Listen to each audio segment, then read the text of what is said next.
ये आतंकवादी आए और वहां पर्यटकों के ऊपर गोली चलाने लगे। आतंकवादियों के मंसूबे को समझिए, गोली मारे हैं उनकी मंसूबा को समझिए। गोली मारने के बाद महिला को कहती है कि हमें भी मार दो, तो कहता है कि नहीं, तुम्हें नहीं मारेंगे, तुम जाके अपनी सरकार को बताना। मतलब इन्हें पता है कि ये सरकार को बात बताया जाएगा। दूसरी बात, जाति धर्म पूछा गया, हिंदू हो कि नहीं, कलमा पढ़ो, और उसके बाद कोई लोग कह रहे हैं कि आतंकवादी का धर्म नहीं होता है। कलमा कौन धर्म का आदमी पढ़ाता है जी? हाँ, इतनों में आंख नहीं खुल रहा है यहाँ पे। एकदम शर्म लिहाज घोल के पी गए हैं, किसी के सामने निहत्थे को मार दिए हैं।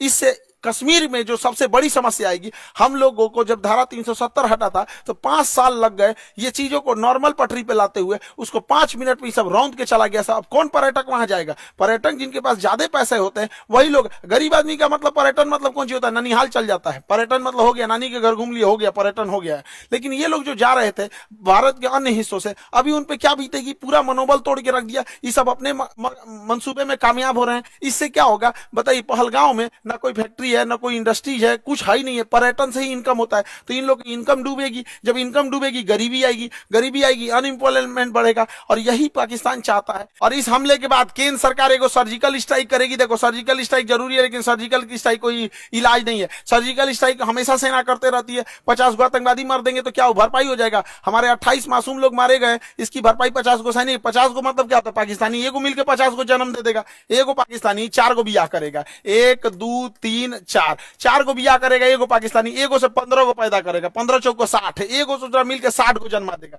जन्म लेने में क्या जाता है?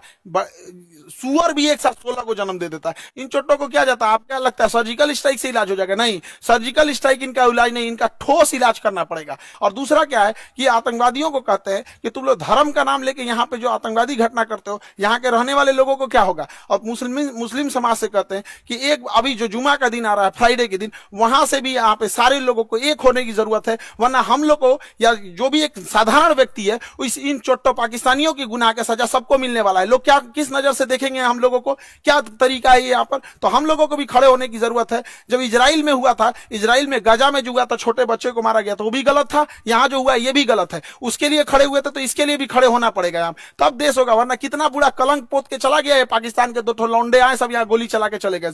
बनी बनाई इज्जत मिट्टी में मिल जाती है। एक अब्दुल कलाम होता है, एक वीर अब्दुल हमीद होता है, और यहाँ डेली 2-4 को निकल के इस तरह कश्मीर में घटना करेंगे। सब किस नजर से देखा जाएगा? हम लोग का रेपुटेशन कहां जाएगा? इसलिए एक सामूहिक जिम्मेदारी बनती है कि इसे कंडेम किया जाए, इसकी घोर निंदा किया जाए यहाँ चीजों को सामूहिक तौर पर। और पूरे भारत के लोगों से कहते हैं, चाहे हम तो अपने शिक्षा जगत में है, तो हम तो अपने शिक्षा जगत से हर एक टीचर से भी उम्मीद करते हैं, उनसे भी आह्वान करते हैं कि अपनी सरकार पर इस बात का दबाव बनाया जाए।